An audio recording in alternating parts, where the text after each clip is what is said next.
Coming to you from the Microkeeper recording studio, this is the Cloud Stories podcast.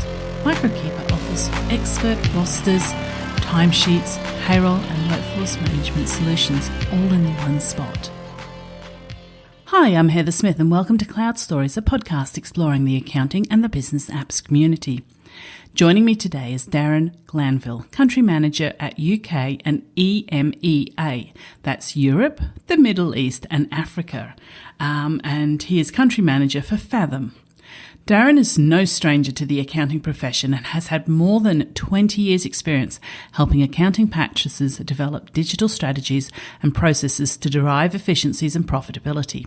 Having worked for some of the biggest software providers, including Sage, CCH and Xero, Darren now heads up the EMEA region for Fathom and is passionate about leveraging technology to drive better business outcomes. Darren is a keen rugby fan of the Newcastle Falcons, so I presume that's their UK team, a self-confessed coffee-holic and a tech geek. You can find Darren walking his dogs on the beach near his home in Northumberland in the early mornings and most weekends. I'd also like to share before this interview that I do strategically partner with Fathom and have been good friends with the team almost since the day they were founded. Hello and welcome to Cloud Stories, the podcast for the accounting and business apps community. I am very excited to be joined by Darren Glanville from Fathom in the UK today. And Darren, thank you so much for joining me. It's a pleasure, Heather. It's always good to see you. The last time I saw you was at Xero in person in London in 40-degree heat. So it's always a pleasure to catch up with you. Yeah, well, I think that was actually our first time meeting in person, but I've known you since the extraordinarily early days of the cloud community. So Yes. Keen for you to share with our listeners. Share a bit about your journey in the accounting technology space and maybe what led you to your current role at Fathom. Wow, how long have we got? I started my journey many years ago purely by accident. I was working in the engineering sector. Because I was one of those young whippersnappers, my managing director said, "Hey, you're young, you know computers, you can get involved with this." And I started working in a vertical market sector in manufacturing, distribution and finance. From that, I ended up working with an enterprise solution provider, started getting involved in charts of accounts with accountants and everything else. And I thought, hey, this is really good. And I then ventured from that working to a company called Solution 6 that you may know very well. That was selling to accountants and bookkeepers, primarily with tax practice management and account software. I moved from there to Sage. I then spent a few happy years at Sage before moving to CCH, now Wolters Kluwer, and selling audit software, which I absolutely loved. But this was around 2008, 2009. And I always felt that once you'd got a practice to streamline its back office function in terms of timesheet and its legislative aspects, such as tax and accounts, there wasn't really a lot more value you could add. So I was very curious as to how we could get accountants to save more time with the client-facing stuff. And, back then, 2008, 2009, certainly in the UK, Sage was an extremely dominant player with Line 50, but it meant that people were taking backups. There was distributed ledgers all over the shop. And I came across a little company called Xero, took a look and said, actually, this is the way forward, having applications on the internet, on the cloud, where you can share that information and access it real time was something, and just looking at the possibility that you had with bank feeds coming through, which was absolutely phenomenal. So I seized the opportunity to work at Xero, had a wonderful period of time there, dragging people off the streets to come and see this new piece of software. But again, once you kind of get people into that process, and for me, it's always been about a value exchange. And once you get people into the process of adding organizations to Xero and working with that, it was always about what's next for those practices. If we're freeing up time we're freeing up that capacity for them to do more of the work that they want to be doing and the clients demand, then advisory is the way forward. And I've said this before on other podcasts. I came across a publication that was written by the ICW in 2001. I came across it in 2003, and it's called The Profitable and Sustainable Practice. And even though in 2003 it was written, I felt it was quite prophetic in what it was saying, in that the firms of the future would be working on applications that are based on the cloud. They would be generating 60 to 70% of their income from type 2 or advisory services, and that just always resonated with me. So since 2014, 15, I've been really focused on working with digitized firms as to how to do more with the teams, the people they've got, and the services that they can deliver to the clients. And so I ventured into the ecosystem. I joined the team at Spotlight for a number of years. I worked there as a director of sales with Richard Francis, Abraham Gibson, and our dear friend Jason. So worked with him, and I came out of there wanting to go into practice, because I felt that if you're talking to firms about this, and even though I've been in the industry for 20 years, I really wanted to get a feel from it within the trenches, so to speak. And so a good friend of mine, Stephen Paul at Valued, said, "Hey, why don't you come and join me as my director of operations?" Which I did for 3 years. We did some phenomenal work together in terms of building a team for him and streamlining his processes and practice. And my heart's always been in software, and Fathom came knocking and said, there's an opportunity here for you to join as a country manager and take over from Andrew Jordan. Andrew Jordan had built a great team, and I seized the opportunity, and that's why I'm here at Fathom and love doing what we do. Wow, what an extraordinary journey that you have taken. It sounds like you're almost as old as me. You've been in so many companies. People sometimes say to me, "How have you done so much?" And I'm like, it's because I'm very old. Not that I'm suggesting you're very old, Darren. It's okay, Heather. It's fine. I've got broad shoulders. Oh, and I will circle back to I started this podcast about 7 years ago, and I have always been very focused on interviewing the founders of the apps. And you're one of the first people, you're a country manager at Fathom, but first people focused in the sales area. And it's because of the passing of Jason Forbes. And one of my biggest regrets is I didn't get him on the podcast and I didn't interview him, because he was such a great person. And I spent so many times having coffee with him and learning from him. And I never took that second step to get him on the podcast. And that's one of the reasons that you're here and hopefully here to share a masterclass. And that changed me and the way I run the podcast. I kind of wanted to open it up to the different people who have different perspectives on the industry. Now I'm crying. I'm going to have to grab some tissues. So we have Jason overseeing all of us. Oh, absolutely, absolutely. One of my most favourite photographs was a picture of him and I. We were both born in 1971, so there's a picture of us at a bar in Las Vegas, and we're both underneath a sign that says "established in 1971." And I have very extreme fond memories of those times with him. He was a larger than life character. He was a big man with a big heart, and is dearly missed. And you're starting me now, so don't worry about that. Yeah, I'm sorry. Well, he is much loved, and we'll do this in his honor. So you have there's so many questions I do have from everything that you've said that, but I am wondering, and I haven't prepped you for this, do you have a Rod Drury story to share with us? Sounds like you're one of the originals from the Xero world. My most favourite, that man, I think has done more for small business and accountants than anyone. I do have some very fond memories of meeting Rod on numerous times. But I think the first time for me was having the privilege joining Xero in 2009, 2010, slogging away where no one had heard of us, and to have the opportunity to fly out to New Zealand and to attend the 2012 XeroCon in Auckland.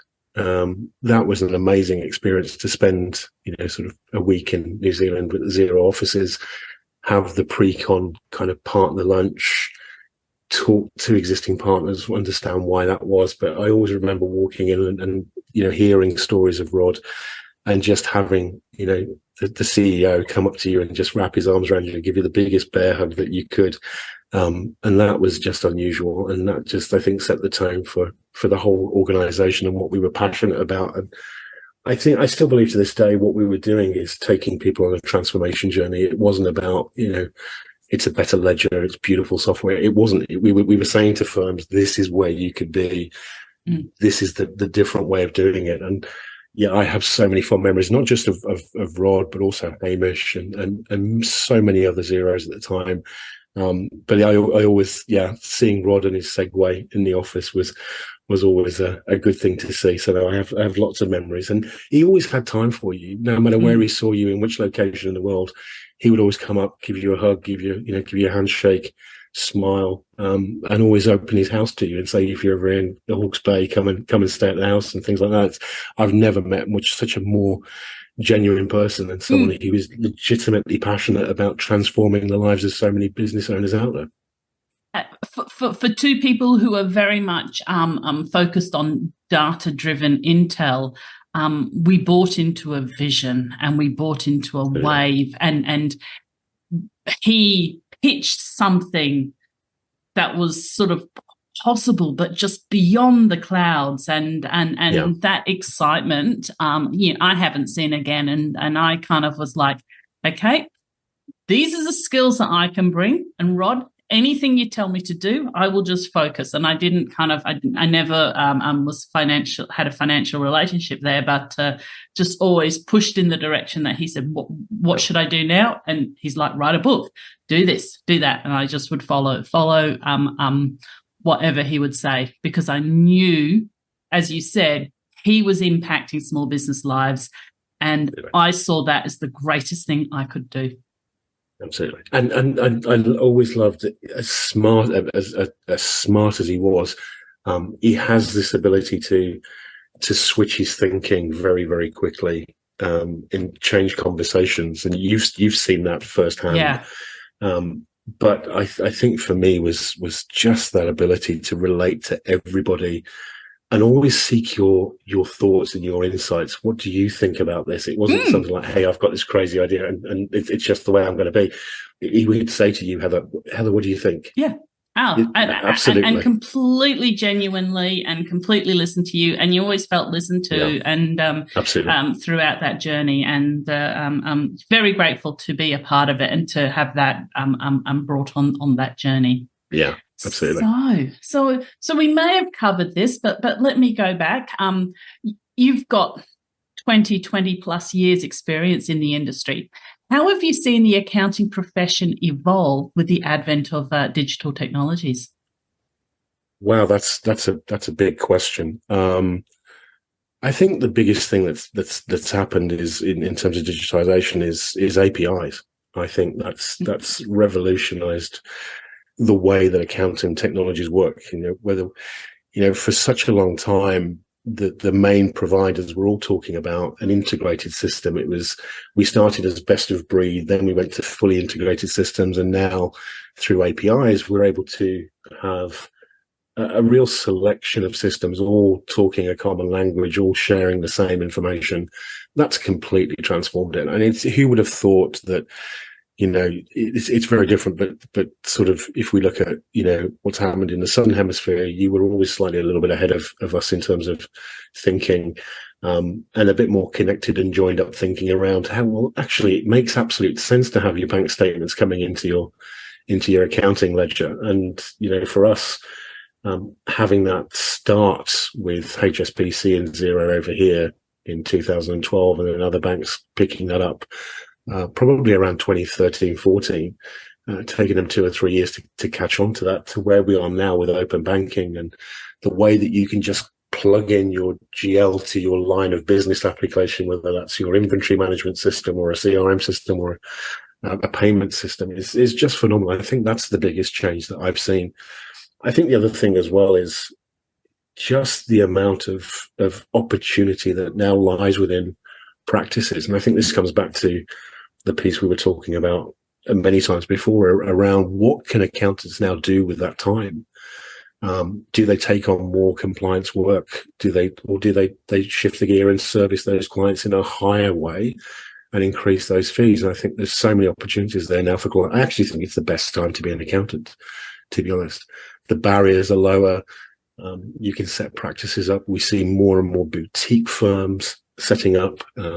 I don't subscribe to this lifestyle firm that some people have used. I think if that's what I call myself, Darren. But I think some people ban that about as a negative, and I think if that's giving you the lifestyle that you want, absolutely, it's not. You don't all have to be focused on hyper growth. So I think that's been the biggest change is the advent of APIs and open banking.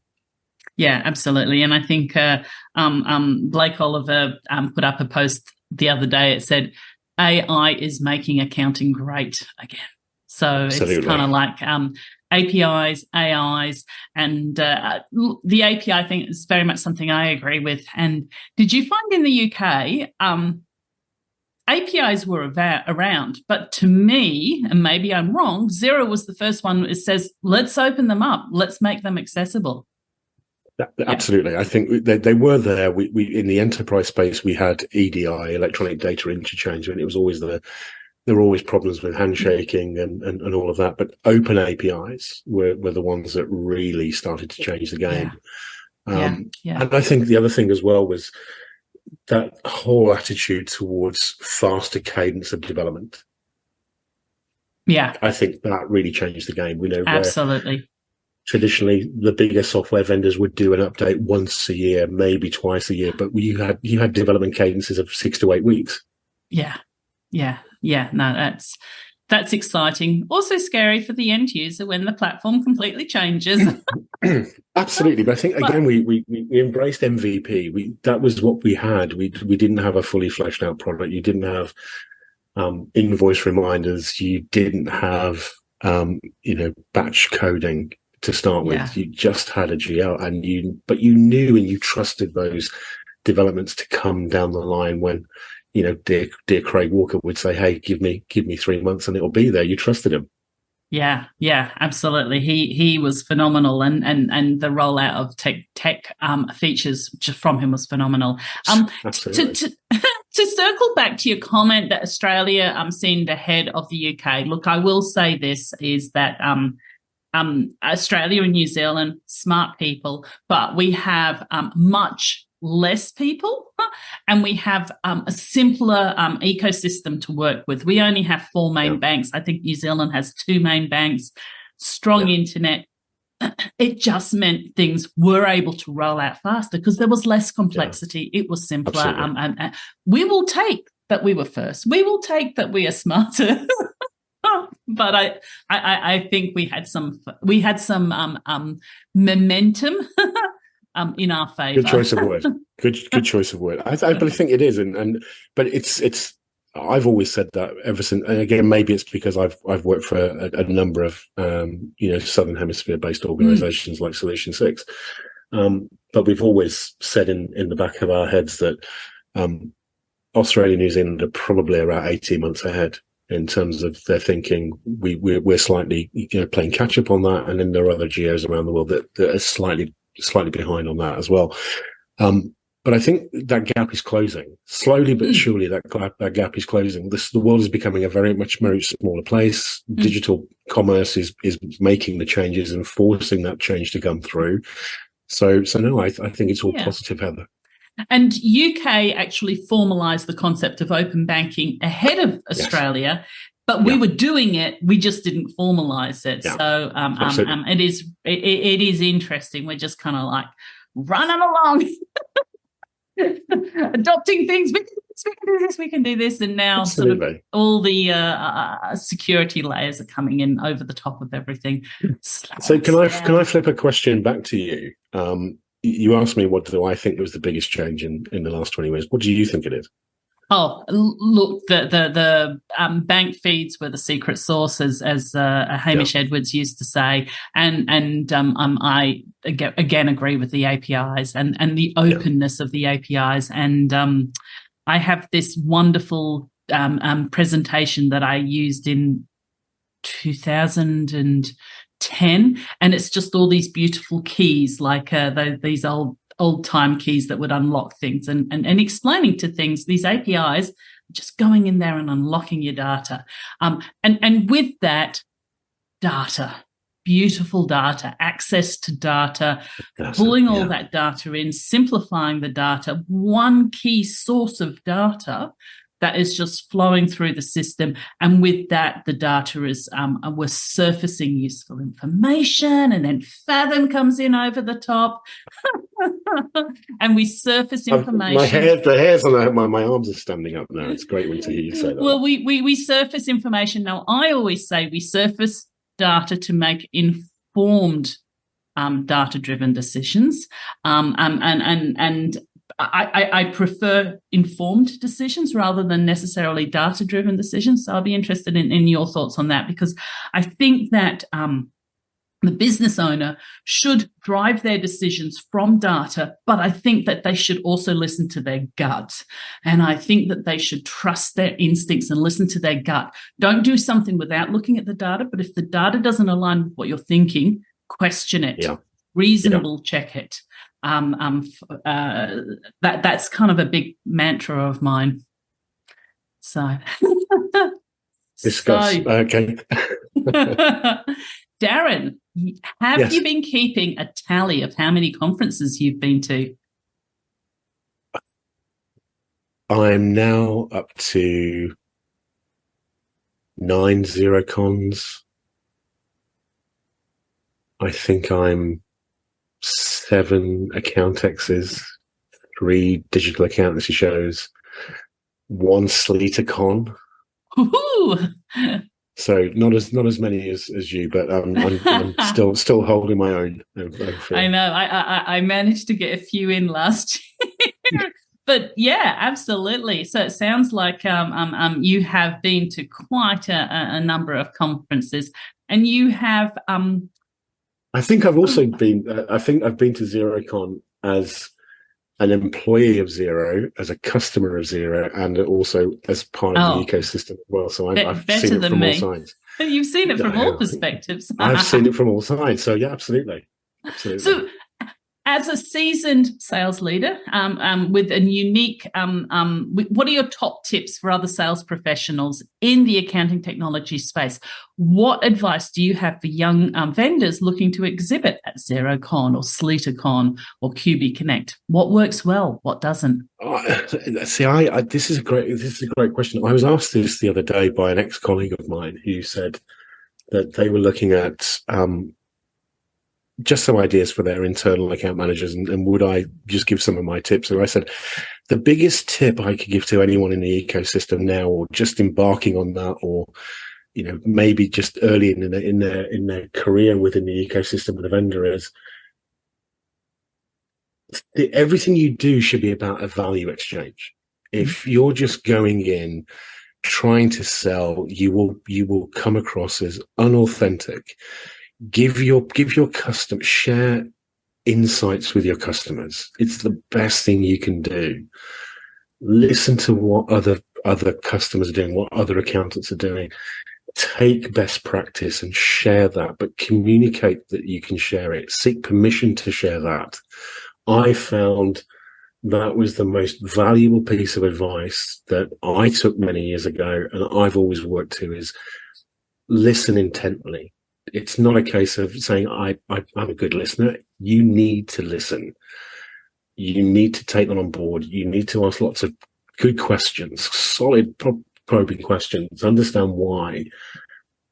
Take that and then share those learnings with other people, but do it in an altruistic way. The more you do that, you will get 8 to 10 times back what you give out. And that would be my best bit of advice. Don't approach it thinking that you're going to sell at every conversation. Give something to those firms. Give something to those contacts, and reap the reward. When you're at a conference, what I think upsets me when I walk around now is that I see a lot of people standing on stands, talking. They're not saying, hey, come with me, let me introduce you to this person or this vendor. This could really help you. Those are the times when I think you really then add value and you become invaluable as a resource to that partner. So yes, you have to invest time in learning the ecosystem. It becomes difficult with over 1,000 apps. Of course it does. But if you understand your clients, you can research the ones that will have the most impact for them. Yeah. And those are the ways that you use, to me. And I think, we spoke about Jason. Jason had the same approach. He would share. And that's the way I think that's what makes great salespeople, not good salespeople. Absolutely. That's such great advice there. And to see the experience as actually a listening exercise, and to not come away, look, I know it's difficult and there's KPIs and there's venture capital involved, and sales targets to meet, but to actually be able to absorb information and connect people with where they need to connect. And also, during those quiet times, to not be sitting on your phone and doing work, but to actually go and meet with people. We recently had a conference here and it wasn't very well attended. And on the first day, people were a bit shell-shocked. But then on the second day, the vendors went, okay, I am going to make an effort to meet all the vendors because no one's turning up to this conference. And they went and I went and sort of said, okay, your solution, people who use your solution also use this solution. Should we go and meet this person? And we've done webinars after that, which is great. So we've got this collaborative information sharing. And one of the things that frustrates me is when vendors tell accountants how to run their businesses, but no problem with you listening to us, and no problem with you saying, okay, if you need to run your business this way, let's get some other accountants and have that discussion as a thought leadership discussion rather than this is how you should run your business, which I know you probably I felt I felt at one point that's one of the reasons why I wanted to go back into practice, is to get away from that. I thought there was a time around 2016, 2017 when people were telling accountants, this is what you do. And I disagreed with that. And I went into practice, but you are absolutely spot on with, the way that you nurture those relationships, the way that you work with those people. It is around collaboration, not competition.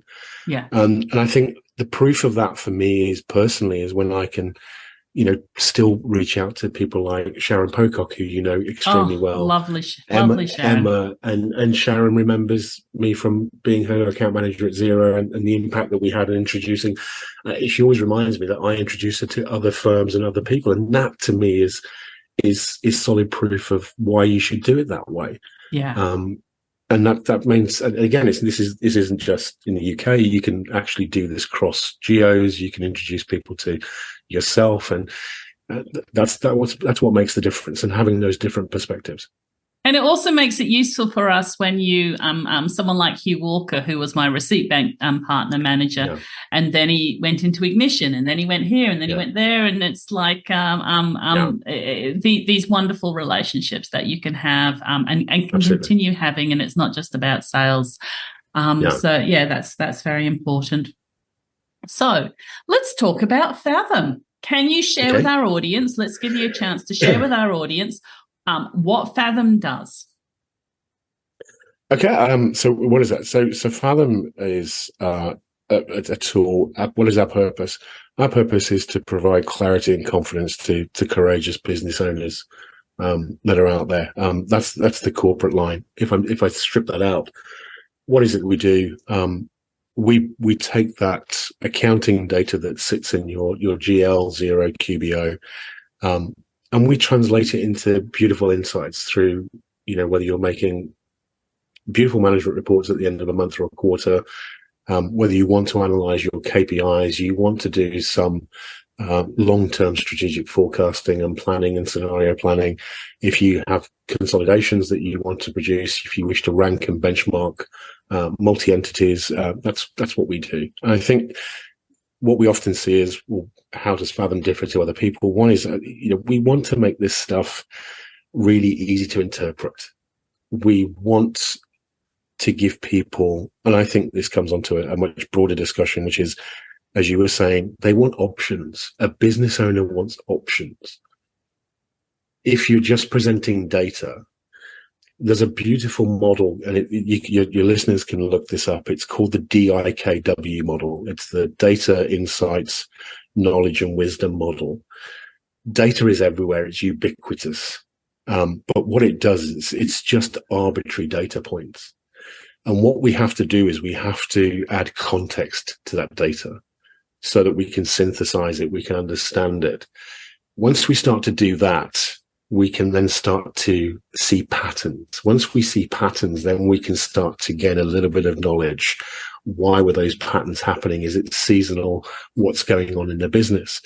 So there's a ladder that you go through when you look at this on the DIKW model. And ultimately, when you move from knowledge, what you move to is actionable insights. And I think that comes back to what you were saying, is it's having that data, but having it in a way that you can synthesize and you can make informed decisions. Absolutely. The downside of that is, if you're not making an informed decision, you're actually using data to provide its own confirmation bias to you. And that's potentially dangerous for business owners. So, when you look at that data, you can visualize it through beautiful charts, bar charts, pie charts, simple dashboards, or you can go down the route of providing a much broader three-way profit and loss balance sheet and cash flow forecast with what we believe is a really unique way of presenting that, which is through micro forecasts. And micro forecasts are a really interesting way of doing that. Absolutely. At XeroCon 2022 in the UK, they had Dame Deborah Meaden, hopefully I've pronounced that correctly, from Dragon's Den, and she's from Dragon's Den. So this is a successful business entrepreneur. Even if you don't know her, you know the credibility of Dragon's Den. And she said, I don't understand numbers. I don't get numbers, but I get trends. And that was really impactful for me, because I was like, okay, I'm constantly trying to explain numbers to people, but look at the trend. Look at where it's going. Does it seem reasonable? Yes, absolutely. And I think for a lot of business owners questions are, do they understand the numbers? Are those numbers what they expect them to be? If not, where would they expect them to be? Where do they want to go? It's very much if you've listened to the guys at The Gap, know where are you now? Where do you want to get to, and how are we going to get you there? And let's build in. I'm not a fan, if I'm honest, of the term advisory services. I think that's become a little bit too cliched. I am a fan of, consulting and business coaching. I think that's more aligned to what firms are actually doing. Yeah. Everyone's got a different take on it at the moment. I think it's a challenging one. It is. So what are some indicators that someone needs to move away from the spreadsheets that they know and love to a reporting solution like Fathom? There's a number of them. I think one is, spreadsheets.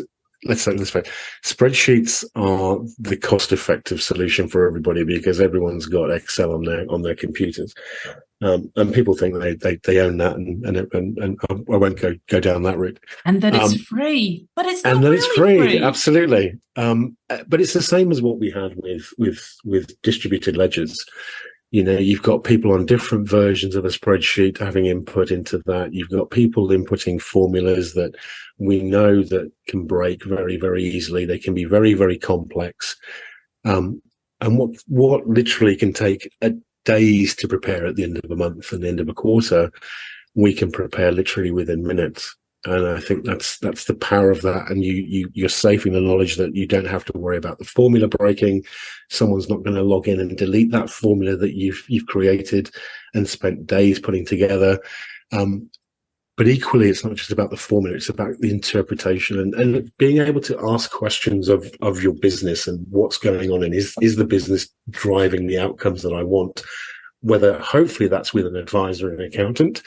But even if you're an SMB, just having that ability to question that data a little bit more.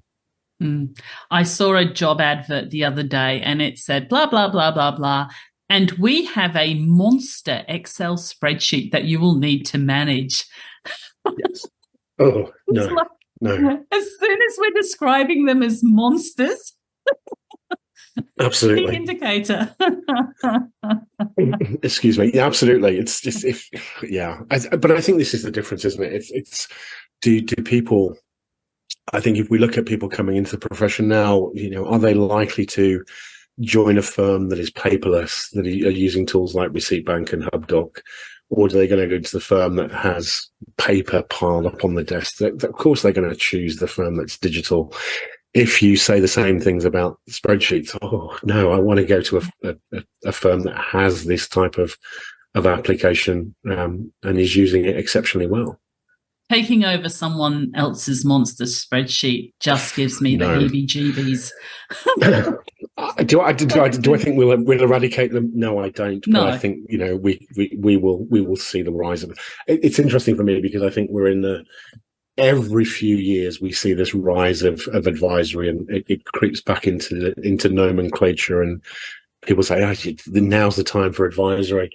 The firms that are doing this exceptionally well are absolutely knocking it out the park, and they're doing some phenomenal things.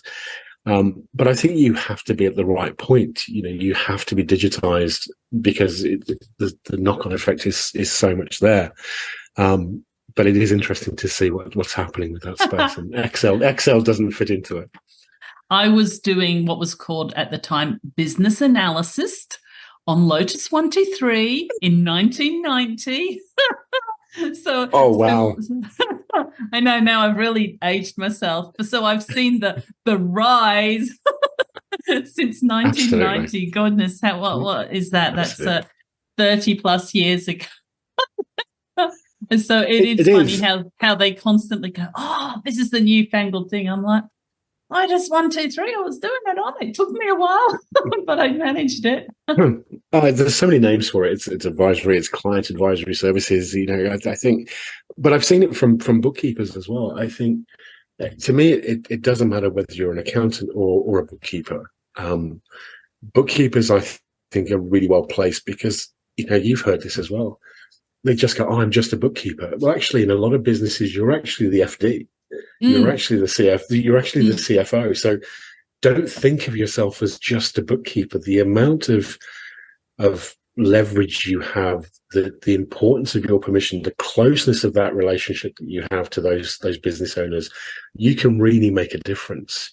And those business numbers, absolutely. And I always say this when this conversation evolves.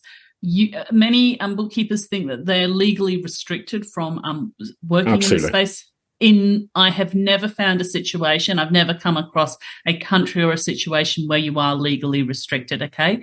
It is completely allowable under Australian BAS agent regime, which is one of the strictest regimes in the world, and you're completely enabled, and your insurance covers you if you've got the sort of typical bookkeeper association recommended insurance to do this sort of work. And we're not necessarily telling a business what to do. We're just putting information in front of them to support decisions, options to support decisions. Absolutely. So absolutely. I have a question for you based on your sales expertise. I know it's getting a bit late there, so hopefully we'll wrap it up soon. Fine. Fathom's been in the industry since 2011, and in recent years, it's had a massive overhaul. It's brought out some new functionalities. It's improved some existing features. But how do you get consultants who've spent the time reviewing Fathom years ago to come back and revisit Fathom and invest their time in reviewing it again? I've seen people post in forums just this week, Fathom doesn't do that. And I'm like, here's a video showing that Fathom does it. And you're a smart person and you're an intelligent person. How do you not know this? How have you said, made these comments, when it has made these changes? How do you get those people to listen to you? It's an interesting question. I think what I've seen is this is cyclical. I think the other thing that doesn't help accountants with this is that obviously we're very proud to be part of the Xero ecosystem, but there's new vendors coming out all the time. And I think as a realist, if you're a new Xero, you're just hearing about the new toys that are coming out. You're not necessarily, looking at that tried and tested business on the high street that's been there for 5, 6, 7 years plus, and has been growing steadily behind the scenes. And I think that ties into the marketing that goes on within the ecosystems as well. So for us, we've been busily beavering away for a number of years on new features. And one of the things that really attracted me to Fathom was we're not that type of company that just releases products for the sake of releasing products. I think when you look at how we release forecasting, we could have just put something out there that was very similar to a lot of other people, that was probably, dare I say it, very Excel driven, to tick a box. But, if you know Dave, Dan and Jeff exceptionally well, you know that the way they approach things is they break the mold on, well, why are we doing it that way? And if we're going to redesign this, surely we're better off designing it from the ground up. And we'll talk to people about how they forecast and why they forecast in such a way. And that's exactly what we did with micro forecasting. And for a lot of years, Fathom did lag. It didn't have forecasting. And that's the reason, because we were so heavily invested in looking at, well, why do people forecast that way? And so when we launched forecasting, we brought in this feature called micro forecast, which effectively is allowing people to, I don't want to get too deep into a feature specific area, but it does allow you to create a standalone forecast for an event. Now that event could be taking on a member of staff. It could be that you want to win a sales contract. You want to launch a marketing campaign, and you model the forecast out for that event in its own right, but it attaches itself, or can be attached, to the main forecast. So you can see and build up a much more strategic plan based on your hiring goals for the next 12, 18 months, 3 years, your asset purchases for the next 12 months, your loans for the next 12, 18 months, 2 years, as well as sales contracts. And you can see the impact that's going to have. So I think for once, we're actually giving people a bit of a crystal ball, because you can then put that in front of a client and say, okay, what would happen if those hiring plans got put back a quarter?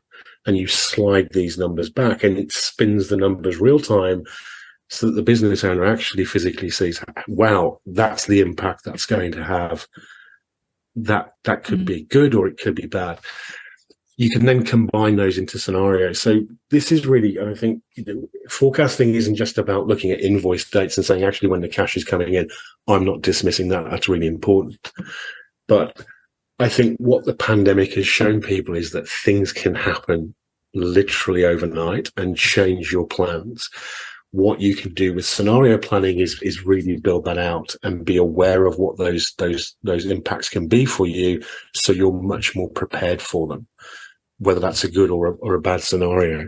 So I think that's the big thing. I think for us is, when people decide to look at Fathom, perhaps they're basing their decision on something that they looked at 2 years ago or 3 years ago, didn't realize that we haven't done it. Someone hasn't kept up to date, but now we do it. And we see people come back to Fathom. They go and they try other platforms, but then they come back and they say, actually, yeah, that's a really good platform. And that's not dismissive of other platforms. There's lots of other good platforms out there, but I think we see people in a cyclical process come back.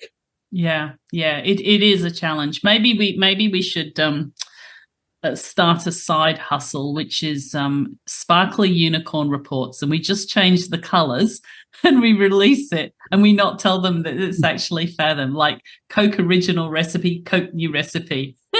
No, I think that's the thing. It is reporting and forecasting, and FP&A is, if you want to take the official term, there's so many choices out there for accountants. And I think it all depends on your customer, what those customers want. It all depends, as well as what's going to suit the firm better. Yeah. And so we're not everyone's to everyone's liking, and if we can cite, if someone says to us actually that it doesn't have the features, well, I'm more than happy to, again, coming back to that collaboration, doing the right thing for the customer, then signpost them to someone who's going to do that. Yeah, absolutely. And I think that's the way you have to do. Yeah. Thank you for that, Darren. So the cash flow forecasting app Fluidly announced that it's closing its doors permanently at the end of April 2023. What does this mean for the technology landscape? I think it's interesting. I think it's what it's showing is that, again, like others, M&A activity is strong both in the tech sector and the accounting space as well. I think for those firms that were Fluidly customers, obviously it's disappointing, but there are alternatives that those firms can look at. One of the things that we're certainly seeing as a result of that, and I know the guys at Fluidly very well, is we're seeing firms, come to Fathom and taking a look at what we can do now, certainly with forecasting. And I think because of the challenges, because we're emerging, and I don't like to use the recession word, but people want to start thinking more seriously about future planning. Mm-hmm. That's really where their heads are. They're starting to lift it. Fluidly was a great product for looking at direct forecasting and looking at invoice payment dates and when that was going to have a cash flow. Typically, that's great for short-term cash flow forecasting. But what we're seeing now, I think, is certainly that move towards more long-term strategic indirect, where people can start planning on hiring, asset purchases, growth, new sales contracts coming in, and seeing the stuff that's going to really impact them. Absolutely. Thank you for that, Darren. What we're coming towards the end of the interview, so you can get home. That's flown by. I think it's probably hitting midnight at your end. So, my last big question for you: what are some of the exciting technological advancements or trends that you're currently watching in the accounting tech space? Wow, again, I think that's an interesting question. I did a live with a guy called Dale Rodriguez the other day, who's at Creston. Oh, I love Dale. Yeah, we were talking about this. Did he ask you his secret question? He asked me a number of questions, and sadly, I was doing it in the office, and I wasn't doing it at home because normally I've got my superheroes behind me. Hence the geek. But yeah, we were having this chat, and I think the most exciting thing right now, like many people, is AI and the role that will play going forward. I think there are so many opportunities here, not just for the use within, current ecosystem products, doing a lot of the heavy lifting and freeing up more of the time to focus on the services I passionately believe that accountants and bookkeepers should be offering and doing with their clients. But I think there are a whole new range of services and new roles that will appear within firms. I start to get excited and I start jumping up and down, getting giddy when I think about the role of, augmented reality and virtual reality when we start looking at drilling down into data. When I start thinking about the possibilities of quantum computing, I think that's, that's the stuff that gets me excited. I think the other thing is, so I think AI has a huge role to play. And I think we will need, data analysts. I think we will need AI programmers. I think we will need AI auditors that will, not auditing in the accounting sense, but auditing the prompts and how AI is working within those firms to deliver those results. The other thing I get excited about is, I think constantly how are accountants' clients going to consume those services in the next 5 to 10 years? Yeah. And I think, we have smart speakers. Are we going to say, Alexa, what's my break even point? Tell me who my debtors are this month. Yeah. How much cash runway do I have right now? That's the stuff that I think is really exciting. Not far away, on the horizon. So that's and I think, firms have to embrace that, and think about those people that are now coming into business owners in their early 20s and mid 20s and saying, how are we going to reach these and how are we going to provide those services in a way that they're happy to consume them. Yeah. No, that's very exciting. I could spend an hour just talking about that, Heather. Really. It sounds like you could. It sounds like you could, Darren. Thank you so much for joining me on the Cloud Stories podcast and sharing your insights. It's been a pleasure. Thank you so much for your time. It's always good to catch up with you, and I'm always happy to share some insights with you over a cold glass of beer or a glass of wine. So I can't wait to catch up with you again soon. Oh, will you be coming out to XeroCon Sydney? Sadly, no, but I'm hoping to get out to Brisbane at some point. So if that ever happens, I'll make sure to come and see you, and I'll take you for lunch. Oh, wonderful! I might be able to take you for lunch. So, it's a day. Is there? How can our listeners get in contact with you, Darren? And is there anything else you'd like to share with them? Your listeners, if they want to, they can certainly connect with me on LinkedIn or Twitter. It's just linkedin.com/in/Daz Glanville. On Twitter, it's just @Daz Glanville, or they can drop me an email at Fathom, and it's just darren.glanville@fathomhq.com, or connect in via you, and I'm sure you'll be happy to make an intro, but I'm more than happy to share stories. Oh, yes, absolutely. Talk further, but no, it's been an absolute pleasure. It's just coming up to midnight, so it's time for bed for me, but no. Well, I'll throw one question back at you. Actually, what excites you about the next big thing in accounting? What is it for you?